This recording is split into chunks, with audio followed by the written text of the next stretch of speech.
even before the Real Madrid move.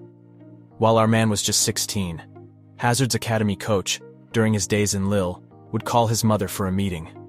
Right there, in the presence of Hazard, the coach would tell his mum that Hazard was reluctant and didn't want to work hard during training, not because he couldn't, but because he simply didn't want to. Sadly, his mum turned to him, and Hazard slowly approved. You see, his parents had been professional footballers during their day. His mum only retired because she was pregnant with Hazard. So seeing her child get to the top of the football world was all she ever wanted. So imagine her sadness sitting in that meeting.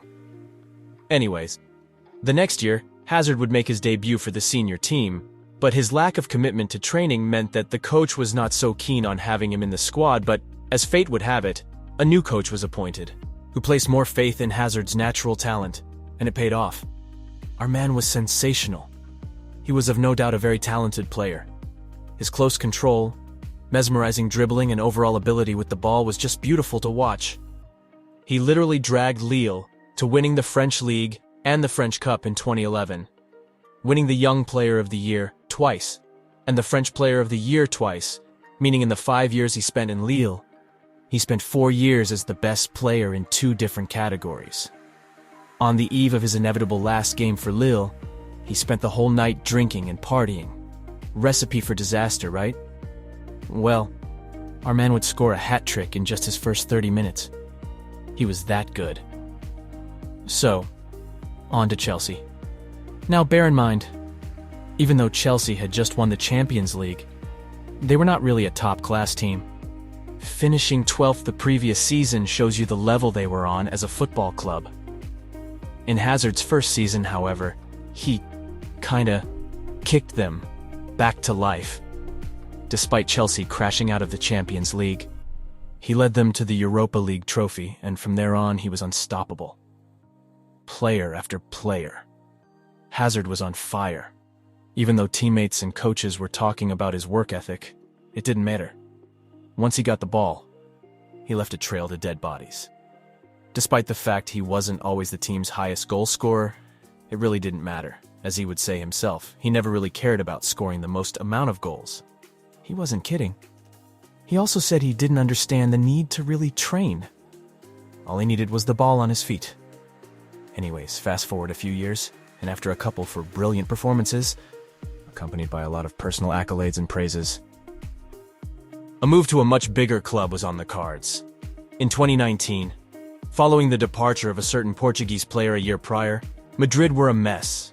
So in a bid to recapture magic into the stadium, Zidane personally called Hazard, and with over 140 million euros, 50 million more than had been paid for Ronaldo, Hazard was a Galactico.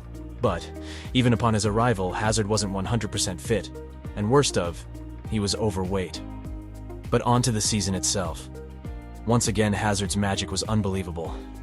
For about 2 months. In a Champions League game against PSG, our man was injured, and that was the start of a terrible relationship with the hospital. Throughout his first 3 seasons, our man couldn't stay on the pitch longer than 3 months.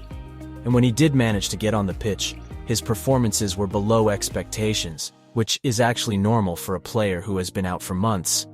But what helps them get back into that exceptional groove is usually hard work, something Hazard was never a fan of. More time off the pitch also meant he never really settled into the team's style of play, and his relationship with some of his teammates suffered, since they didn't even have a chance to really bond in the first place. Then there was his professional condition. Since Hazard loved eating junk food, his body simply couldn't keep up with the life of an athlete. It may have worked for him when he was younger, but as he grew older, his body just collapsed. In his last season, despite being fit all through the season, Hazard rarely featured for Real Madrid, and that brings us the last reason our man failed. With Vinicius putting in impressive performances and also being really young, Carlo Ancelotti has put all his faith in the young Brazilian, which makes complete sense. If you are a coach with lots of young talent, I bet you will favor them over an older and more injury-prone player. As of the time of making this video, Hazard has been released by Real Madrid and is now looking for a club, any club, to give his career a lifeline. Thanks for watching.